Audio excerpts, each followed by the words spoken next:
Welcome to the Sharkpreneur podcast with Kevin Harrington and Seth Greene.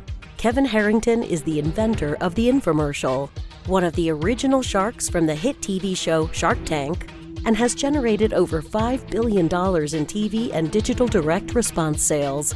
Seth Greene is the world's first trusted authority on cutting-edge direct response marketing, a best-selling author, and the only 3-time Marketer of the Year nominee. On the podcast, Kevin and Seth interview sharkpreneurs who share straight talk on what it takes to explode your business. 49 faces looked to him in triumph. Over the last 12 months, they had each taken turns and promoted his business for a week at a time, driving over $987,342 in revenue.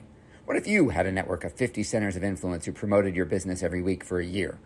Grab your copy of the #1 Amazon best-selling book, The Ultimate Guide to Growing Your Business with a Podcast, at 33% off the Amazon price by going to ultimatepodcastbook.com. Again, that website for 33% off the Amazon price is ultimatepodcastbook.com.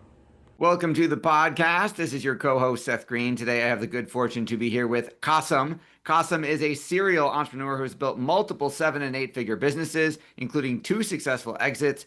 He has been named one of the top 50 digital marketing thought leaders in the U.S. He brings deep expertise to our show in scaling businesses, delegation, and hiring world-class talent. He's also the best-selling author of the 7 Critical Principles of Effective Digital Marketing, a #1 international bestseller. Kasim, thanks so much for joining us. Thanks for having me. I appreciate you. Our pleasure. Let's go back in time a little bit. You didn't wake up a digital marketing guru. How did you get started? I'm a welfare baby, and in so many ways, that ended up being the best thing that ever happened to me. All poor kids want to be rich. And so from the age of 7, I was on the hustle. I used to buy candy at a gas station by my house called Lone Star for 10 cents a pop, and I'd go to school to try to sell for 25 cents. I did the exact same thing, and I got in trouble in middle school for that. Got called to the principal's office and tried to cut her in on the profits, and then she yelled at me for bribing a school official. Dude, that's so funny. I had a similar, so my scenario was a little bit different. I had a teacher tell me I had to stop. And in my mind, it was the next day. I bet you there was a little bit more time. But I in the back of her class, all of a sudden, she set up this little cardboard box with lollipops, and she started selling candy. And I was like, oh, this is capitalism inside a regulated environment. So yeah, crony capitalist. But my ideas didn't get much better from there. But I've always been in pursuit of wealth creation for a host of reasons. And man, I've failed, 100 some odd times. I've had just some massive swings that didn't pan out. But if you stay out on the field long enough, you tend to get a little lucky, and I've been a little lucky. So I am sure the long version is obvious of the story is obviously in the book that we want everyone to go get. Let's talk. You mentioned failed hundreds of times. And you sold companies for 8 figures. What have been some of the biggest lessons you've learned along the way? Traffic first. I think the thing that people don't pay attention to is really what makes business work. I built the #1 ranked Google Ads agency in the world, and what I found in doing that, I had $100 million in other people's money to spend, right? And I got to see the way that not just it's spent, but how it came back. And the thing that struck me that actually blew my mind, if you really think about it, is the traffic sources make more money than the vendors do. So Amazon, Meta, Google, they're nothing but traffic conduits.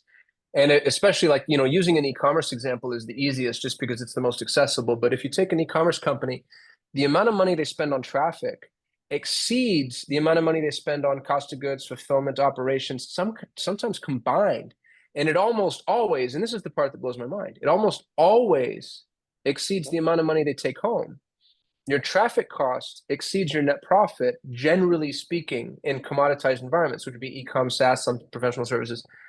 So what that means is, if you solve for traffic first, you have a type of business that I don't think most people are used to be frank. So my new buy box for businesses that I start, buy, or invest in is I can never not know where the traffic is coming from. And I refuse to be a prey animal to the traffic sellers, because if you don't own the traffic, you don't own the business. If you own the traffic, you own the business. So that is really, really fascinating. So what does it mean to solve for traffic first? And give us an example of successfully pulling that off? Yeah, I'll give you two. I took my sons to Costa Rica recently. My eldest wants to be a biologist. And so I hired this guy named Rafa, who's a professional tour guide, to take us around Costa Rica. So we started in San Jose, and then we went to Jaco, and then we went to Manuel Antonio, and then we went to Corcodova. It's 4.5 hours, I think 6 hours, all said and told, and we did it over the course of days. I'd say that to say, spent a lot of time with Rafa. We're in the car. I've got an 8 and a 10-year-old. We're talking a lot. Rafa wants to start a tour company, taking people on like volcano hikes and scuba diving. But the entire country of Costa Rica's economy is based off of tourism. So Rafa has a hard time. He has no traffic. And so through the course of our kind of Socratic conversation, I just started asking him questions, just peppering him with questions. Here's what I figured out. Costa Rica is distributed in terms of everything that you'd want to see. Jaco's an hour and a half away from the airport. Manuel Antonio is 3.5 hours away from the airport. Cocodova is 6 hours from the airport. And it's a horrible country to drive in. If you haven't driven in Costa Rica, it's really, really difficult. So what does that mean? Tourists limit themselves to where they feel most accessible through the resources that are being readily provided. Said in a less obnoxious way, I'm only going to stay in a hotel unless it has in it a shuttle, or I feel confident about my ability to get a shuttle or get transportation. And the less you know Costa Rica, the less confident you are. So you have all these little teeny tiny boutique hotels, bed and breakfasts, small Airbnbs that massively limit the amount of exposure they have because they don't have shuttles. Most like Expedia and Airbnb allow you to actually like filter by shuttle availability. So what I told Rafa was, dude, go rent yourself a van, just $500 in Costa Rica, get yourself a driver, or also $500 in Costa Rica. So for $1,000 a month, Rafa can go to all of these boutique hotels, bread and breakfasts, Airbnbs, and say, I'll do a free shuttle. And now it takes an hour and a half to get from the hotel to Jaco, which is probably the hottest spot. So Rafa's got 90 minutes from the airport to this little boutique hotel. And just to show people, hey, look, see the smoke over there? That's the volcano. And do you see that bay over there? That's my favorite place to scuba dive. And do you see that? And in 90 minutes, if you can fit 8 to 12 people on the shuttle and you don't sell one of them, you're doing something wrong. And he gets to go back and forth, right? To Jaco, he's selling them tours. Back from Jaco, he's selling them souvenirs. And the traffic is all of these people coming to these boutique hotels that don't have a shuttle. Traffic, generally speaking, looks like somebody else's problem. It's people complaining on online forums. It's, Facebook groups where people can't solve whatever issue happens to be in front of them. Traffic is any group that's articulating an issue that you could potentially attend to that you don't necessarily have to pay for. And people aren't primed to look at traffic as traffic. So that's the trick. That's the key, is figuring out, how do I take somebody else's problem and turn that into my traffic? That is really, really fascinating. Jay Abraham had told me your problem is a solution to somebody else's problem. You've put a traffic spin on it that makes it more practical. Let's go to the other end of the extreme. What advice do you have for newer entrepreneurs just getting started, like the Rafas of the world? Yeah, don't try to reinvent the wheel. Everybody's obsessed from an entrepreneurial perspective. Everybody's obsessed with the idea. It's like, oh, you have to come up with an idea that nobody's ever done. No, actually, don't do that. The thing that nobody's ever done, the first, second, and third players in that space always die. Pioneers get slaughtered, settlers prosper. You're not looking for the next big idea. That's an inventor. And inventors are phenomenal people, and we need them, and they never get rich. Inventors are not entrepreneurs. For an entrepreneur, do something everybody's doing poorly. So I'll give you a really bad example. I have a home in Scottsdale, Arizona. Every home in Scottsdale, Arizona has a pool because it's 150 degrees outside. I'm on my 5th pool company right now, and it's always just some pothead who doesn't want to do the job, who's roaming around trying to play chemistry with my pool, and they never show up on time, if they show up at all, and they always forget to clean the filter or do the thing. And what's funny is they all charge the same amount of money, Seth. It's like $150 to get a pool company, and over time they burn off, and then I have to fire them and have to go find another pool guy, because if you let your pool go, that's a $30,000 problem if it gets bad. If I would kill for the day, somebody knocks on my door and says, hey, it's $300. And we guarantee without question that your pool is always going to be crystal clear and bright blue. And we're going to cover, every issue that you'd ever have. And there's never going to be any sneak attacks.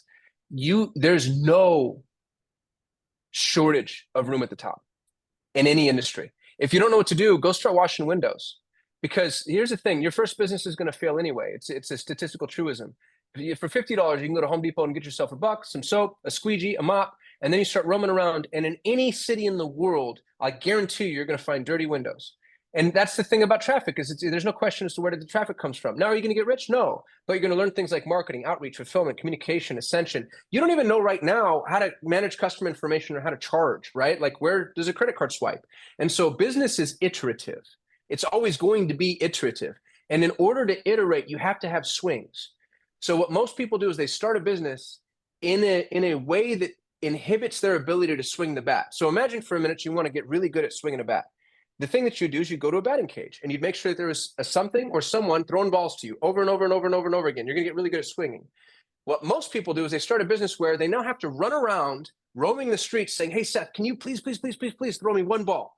And most people, 99 people out of 100 are going to say no. One person's going to say yes. You're going to run back to your batting cage, sit there with your bat. They're going to throw the ball, and hit or miss, you still have to now go find another Seth. And now you're running around asking another 100 people to throw you the ball. Stop doing that. Find the opportunity, as horrible as it sounds, or as painful as it sounds, to just swing. Find the opportunity where you know you're going to get people to throw you the ball over and over and over and over and over again. And then you're going to iterate. And there's something called the corridor principle, which says as you're roaming the halls, looking for people whose windows you're going to wash, which is a horrible business with low margins and it's non-scalable, but you're going to learn all these things, and you're going to end up in a position where all of a sudden you knock on somebody's door and you realize, gosh, every office building I've gone to, the receptionist is massively overwhelmed and has a really difficult time attending to the phones and to the people walking in. I wonder if there's an opportunity for a digital kiosk or for a call answering service or for a, I don't know what, insert the solution here. So you're going to figure out what the big opportunity, but only after you've entered the field of play. That's the corridor principle. That is awesome. Why is delegation? You talked about getting started and getting the swings at the bat. Why is delegation? Why do you say it's the most important skill for an entrepreneur? Dude, I'm a decamillionaire. I'm a very wealthy, very happy, very spoiled human being. And I start that way, Seth. It's obnoxious because this is the part that should frustrate your listeners. Not only am I not any smarter than any of them, but I'm probably one standard deviation less capable on every level of analysis as it pertains to business except one, which is talent acquisition. If you get really good at finding and utilizing talent, which is all delegation is, you don't have to be good at anything else. So if you're listening to this, you should be a little mad because I'm probably, statistically speaking, wealthier than you are. And I haven't worked any harder than you have. You might work twice as hard as I do at this point in my life. The one thing I've gotten world class at is finding people smarter than me and getting out of their way. And if you can do that as an entrepreneur, here's the code. I think this is the biggest life hack that I've ever stumbled upon. You don't have to be good at anything else if you're good at talent acquisition. Because every problem that approaches you, you go find a person for. It's the only skill an entrepreneur should seek to cultivate and understand. There's nothing else you need to know as soon as you've brought in talent that you trust and learn to utilize them. That makes a lot of sense. What is a business's most important asset in your opinion? It's people, man. There's only four things a business, any business can sell. They can sell products, programs, processes, and people. Products, programs, and processes are all commoditized or commoditizable. People are the only unique value proposition, especially in a post-AI world. It's so funny because in the world of AI, everybody's like, look at what AI can do. Anything AI can do doesn't mean it's not valuable. It means it's not profitable. All margin goes to absolute zero because the AI can do it. What do we need you for? Stop looking at what AI can do. Start looking at what AI can't do. That's where the opportunity is. And it's going to be accomplished through people. 80% of people, the workforce is now superfluous. It's actually horrifying because we're looking at the largest labor collapse in human history. 20% of people are going to be weaponized, nuclear weapons, making impacts and changes and solving problems that we can't even begin to fathom. Find that 20%. And, Sam Altman's already said it. He goes, we're going to be looking at a single person billion-dollar company. He said 5 years. Dude, I think it's 2. People are extraordinary. Every human being is a literal miracle. And I think that's a religious truth. Even if you're a non-religious person, you can't negate the absolute inexplicable event that is this super smart, super ape roaming around on this rock, solving problems and sending shit into space. Like, we're amazing. You know what I mean? And those people are available and accessible to you. Most people are not entrepreneurial. So go find those miracles. And then, most importantly, get out of their way. Entrepreneurs get in their own way. You are not smarter than they are. You're not better than they are. You're not going to do things better than, get out of their way. Just build the team. It's King Arthur, dude. If you ever read the King Arthur story, here's what's really funny about King Arthur. Arthur was never the lead character. in any of the renditions of the story. All he did was create the round table, aggregate all these amazing knights, and then the knights were the ones that went out and did all this amazing stuff, but Arthur got the glory. Be King Arthur. Be King Arthur. I love that. When you talk about things that the AI can't do in your pool company frustration, you've grown services companies to over 100 employees. How do you do that?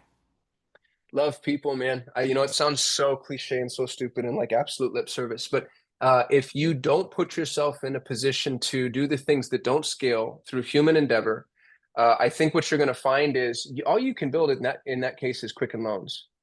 You know what I mean? Like, we've all seen those organizations, and they're not fun. They're not good. They're not, generally speaking, unless you're at the tippity top, profitable. And because they're massive, they're inaccessible to you and I.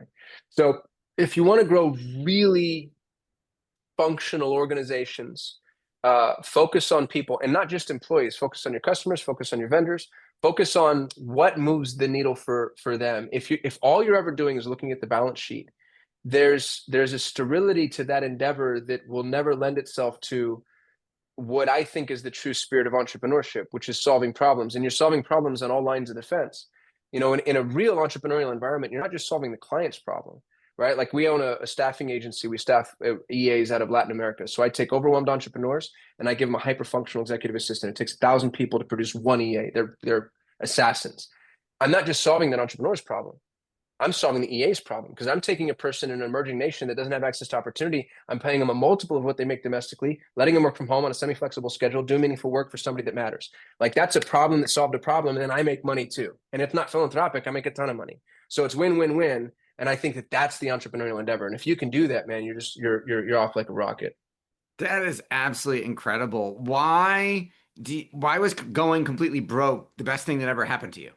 Well, it taught me what money really is. I was a poor kid that got rich. And when I got rich the first time, I did all the stupid things that poor people do with money. I bought the house on the hill, and I had the idiot's car, and I'm always picking up the check. And I really wanted to play the part. And then when the economy collapsed, I was in the bank that brought down Lehman Brothers, building software for them. Like, I was in the building the meteor hit when the economic world was hit. And I lost everything. I had a foreclosure and a repossession and multi-six figures in debt. And it happened early. I was 20 when I got rich. I was 22 when I got poor again. And it was such a phenomenal experience and set of learning lessons, because I realized what money really is. Money is fuel, and you don't burn fuel lightly. So for all my buddies out there, and I've got a lot of them who play the San Diego Beach House, supercar game, there's nothing wrong with that game. I don't mean to wealth shame. And I'd rather have the money because I'd rather have the fuel. So I drive a 40-year-old Honda. I live in a home that's 2 standard deviations beneath my tax bracket, because I like being liquid, because I think liquidity is power, especially in markets like this. And dude, I know people that are worth literally 5 to 10 times what I'm worth. They can't field the liquid I can field, which means I have way more access to way more opportunity than they'll ever have, because they're so leveraged. That is absolutely incredible. What inspired you to write the book? Oh, honestly, I have the sad, pathetic personality that enjoys attention. And I know that books get me on podcasts. So people can have my book for free. You can go to thehirebook.com. It's absolutely free. There's no ascension. There's no upsell. There's no course on the back end. I want my name to be synonymous with hiring. So it officially comes out in September, but your audience can have I forget what the early release is called in the book world. Literary agents know. What was it? The manuscript. Yeah, they can have the manuscript. It's a downloadable PDF. It's absolutely free. Go to thehirebook.com. It comes with like templates and a global job board and a cheat sheet and all sorts of fun stuff. Awesome. Well, we can't thank you enough. We know how valuable your time is. Thank you so much for spending some of it with us. Thanks for having me, Seth. I appreciate you. Thank you, everybody, for watching or listening. Make sure you go check out thehirebook.com. This has been Seth Greene for Sharkpreneur with Kasim from thehirebook.com. Thanks, everybody, for watching or listening. Why do so many businesses struggle while others seem to explode overnight? Do you wish you had the secret to this type of exponential growth? Now, I've scaled more than 20 businesses to over $100 million, and it's not just luck. In my new book with Mark Tim, Mentor to Millions, you'll learn the repeatable framework I use in all my business ventures for massive success. Order at kevinmentor.com and get over $1,000 in bonuses. Head to kevinmentor.com.